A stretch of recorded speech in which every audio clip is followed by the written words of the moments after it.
আসসালামু আলাইকুম। আজকে আপনাদের কাছে আমি আবারও কিছু শাড়ির ভিডিও নিয়ে আসছি। শাড়িগুলো খুবই প্রিমিয়াম কোয়ালিটি, খুবই ভালো কোয়ালিটি। শাড়িগুলো খুলে দেখাবো আপনাদেরকে।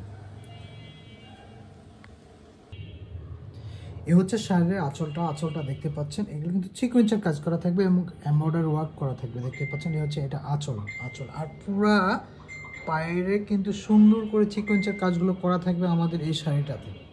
এইটা হচ্ছে পায়ের, এটা কিন্তু পুরো বর্ডার যে পাইপটা থাকবে পুরোটাই সিকোয়েন্সের কাজ করা থাকবে, খুবই সুন্দর। এবং গ্রিন কালারের মধ্যে শাড়িটা পাচ্ছেন। আর এটার ব্লাউজ পিসটা রানিং থাকবে, এক কালারের মধ্যে থাকবে। এই শাড়িটা দেখতে পাচ্ছেন, এটা কিন্তু জমিনটা, এটা হচ্ছে জমিনটা। আর পুরো পায়েরে কিন্তু আমাদের সিকোয়েন্সের কাজগুলো করা থাকবে গ্রিন কালারের মধ্যে, খুবই সুন্দর একটি স্ট্যান্ডার্ড কালারের শাড়ি দেখতে পাচ্ছেন। এই হচ্ছে জমিনটা। এই যে জমিনও কিন্তু আপনার ছিটা সিকোয়েন্স এমব্রয়ডারি ওয়ার্কের কাজগুলো করা থাকবে। আর পুরো বর্ডার পায়ের যেটাকে বলা হয়, পুরো পায়েরে কিন্তু আমাদের সিকোয়েন্সের কাজগুলো করা থাকবে এই শাড়িটাতে। আপনারা চাইলে অর্ডার করে দিতে পারেন। খুবই সুন্দর শাড়ি এবং ইউনিক একটি শাড়ি।